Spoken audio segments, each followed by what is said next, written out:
یا بدعت کے دھڑکا سر قلم الیاس گھمن نے، یا بدعت کے دھڑکا سر قلم الیاس گھمن نے، قریشی کو گرجتے دیکھ کر سامع یہ کہتا ہے، قریشی کو گرجتے دیکھ کر سامع یہ کہتا ہے، دیار شرک میں پھینکا ہے بم الیاس گھمن نے۔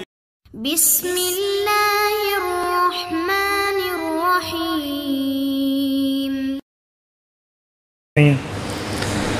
فضائل اعمال کتاب پہ اعتراض کیا جاتا ہے کہ اس میں ضعیف حدیثیں ہیں، تو پھر کیا ہو گیا؟ ضعیف حدیثیں تو ابو داؤد میں بھی ہیں، ضعیف حدیثیں تو ابن ماجہ میں بھی ہیں، ضعیف حدیثیں تو جامع ترمذی میں بھی ہیں، تو پھر کیا کریں گے؟ ضعیف حدیث سنن نسائی میں اس کو نکال دیں گے؟ تو بھائی ضعیف حدیث کا کوئی حال تو ہوتا ہے نا، وہ حل کیا ہے؟ تو اس کے دو حل ہیں۔ نمبر ایک، اگر اس پر اجماع نہ ہو تو صرف فضائل میں پڑھو، تو اس لیے فضائل میں پڑھیں۔ اگر اس پہ اجماع ہو جائے تو اس کا بھی حل ہے، یحکم للحدیث بالصحۃ اذا تلقاہ الناس بالقبول وان لم یکن لہ اسناد صحیح۔ تدریب الراوی میں امام جلال الدین سیوطی فرماتے ہیں حدیث ضعیف و امت کا اجماع ہو جائے تو اس سے عقائد کے معاملے میں بھی تائید لی جا سکتی ہے۔ اور امام ابن عبد البر مالکی کی کتاب ہے، وہ کہتے ہیں اگر حدیث صحیح ہو تو ٹھیک ہے، ضعیف ہو امت مان لے تو اس کو صحت کا درجہ مل جاتا ہے۔ آپ پڑھ لیں، یہ اعلام الموقعین کی پہلی جلد ہے، وہ فرماتے ہیں قال ابن عبد البر فی الاستذکار لما حکا عن الترمذی ان البخاری صح حدیث البحر هو الطہور ماؤہ واہل الحدیث لا یصححون مثل اسنادی ولکن الحدیث عندی صحیح لان العلماء تلقوہ بالقبول۔ یہ اصول حدیث ہے کہ جس پر علماء کا اجماع ہو جائے وہ ضعیف حدیث بھی صحیح ہو جاتی ہے۔ تو ضعیف حدیث کا حل بھی ہے، اور حدیث ضعیف نہیں ہوتی سند ضعیف ہے، دوسری صحیح سند مل جاتی ہے تو یکوی بازو بازا، بھئی یہاں سے تھوڑی سی دیوار کریک ہو جائے تو اسے دوبارہ پلسٹر کر دیں، اتنی سی تو بات ہوتی ہے بھائی۔ تو ضعیف حدیث کا جواب بھی علماء کو پتہ ہے نا۔ تو مولانا زکریا کون تھے آپ کو پتہ ہے؟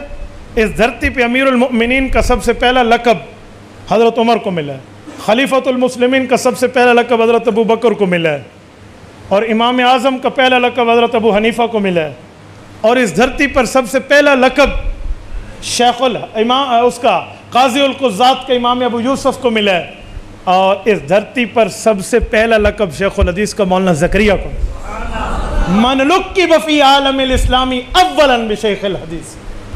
تو یہ بندہ حدیث کو ماہر ہے، حدیث کو جانتا ہے، اور میں کیا کہوں، اللہ آپ کو مدینہ منورہ لے جائے، اللہ آپ کی برکت سے ہمیں بھی لے جائے۔ آپ جنت البقیع جائیے، رسول اللہ کے قدموں کی طرف ہے، امام نافع کی قبر، امام مالک کی قبر، قدموں میں شیخ الحدیث مولانا زکریا کی قبر۔ اس بندے نے کتابیں لکھ کے کہا میرے مولا تجھے قبول ہے تو مجھے حضور کے پاؤں میں جگہ دے، یہ آج بھی وہیں آرام فرما۔ تو وہ شیخ الحدیث ہے بابا، وہ معاملات کو جانتا ہے۔ ایک آدمی کہتا ہے کہ مولانا زکریا کا دماغ کمزور ہو گیا تھا آخر عمر میں، تو حضرت زکریا نے کہا کہ آپ اس کو چھوڑ دیں، پھر فضائل اعمال لکھی، زیادہ تر ضعیف حدیث ہیں۔ یہ بندہ جھوٹ بولتا ہے، جھوٹ بول رہا ہے، سچ کے ساتھ جھوٹ ملا رہا ہے۔ فضائل اعمال کی بات نہیں تھی، فضائل میں اعمال میں ایک چھوٹے سے رسالہ ہے حکایات صحابہ، یہ اس کی بات ہے۔ حکایات صحابہ کے وقت شیخ زکریا رحمۃ اللہ علیہ تھوڑے سے بیمار تھے، تو ڈاکٹروں نے کہا کہ حضرت لکھنے پڑھنے والا جو دماغی کام ہے نہیں جس میں دماغ خرچ ہوتا ہے وہ آپ کام نہ کریں، تھوڑا ریسٹ کریں۔ حضرت نے ایک عرصے تک ریسٹ کیا، تو پھر کہا یار یہ فارغ دن ہے، حدیث کی خدمت میں لگا دوں، صحابہ کے واقعات لکھ دیں، وہ حکایات صحابہ ہے، پوری فضائل اعمال نہیں ہے۔ تو یہ ایسے ظالم ہے، اس نے اس بیماری والی بات کو پوری فضائل اعمال پہ فٹ کر دیا۔ تو اسے کہو اچھا ایک منٹ، حکایات صحابہ کو ایک طرف رکھ لیتے ہیں، جو باقی فضائل اعمال ہے وہ تو ٹھیک تھے جب بیمار نہیں تھے، اسے تو مانتا ہے، اسے بھی تو نہیں مانتا۔ کذاب تو بات اور کرتا ہے اور حوالہ اور دیتا ہے، بھائی یوں نہیں ہوتا۔ 6 اور 6 12 ہوتے ہیں، 6 اور 6 8 نہیں ہوتے۔ تیرے 10 روپے چلتے ہیں تو ہمارے بھی چلتے ہیں۔ اور کمال ہے شیخ زکریا کی، اس نے حکایات صحابہ لکھی اور ایسی ترتیب سے لکھی ہے، اس بیماری کے دنوں میں بھی رہتی دنیا تک اس سے دنیا سلام پیش کر رہی۔ دماغ کمزور ہو گیا تھا، یہ تو بات ہی نہیں ہے، اتنی بات ہے حضرت آپ دماغ کو ریسٹ دیں، جسم کو ریسٹ دیں، تھوڑا آرام کر لیں۔ بھئی میں آپ کو کہتا ہوں حضرت آپ تھوڑا آرام کر لیں، اس کا کیا معنی ہے آپ لنگڑے ہو گئے ہیں؟ میں کہتا ہوں حضرت آپ تھوڑا سو جائیں، اس کا کیا معنی ہے آپ کی آنکھیں بند ہیں؟ حضرت آپ دماغ کو رہتے، اس کا کیا معنی ہے تو پاگل ہی ہوئے بھائی؟ خدا کے بندے، ریسٹ دینے کا یہ معنی ہوتا ہے کہ وہ پاگل ہو گیا؟ تو کیا لفظ ہے اور کس لفظ کو تم نے کیا سے کیا بنا دیا؟ قریشی کو گرجتے دیکھ کر سامع یہ کہتا ہے، دیار شرک میں پھینکا ہے بم الیاس گھمن نے، تو ایک کارنامہ تم کو چھوٹا سا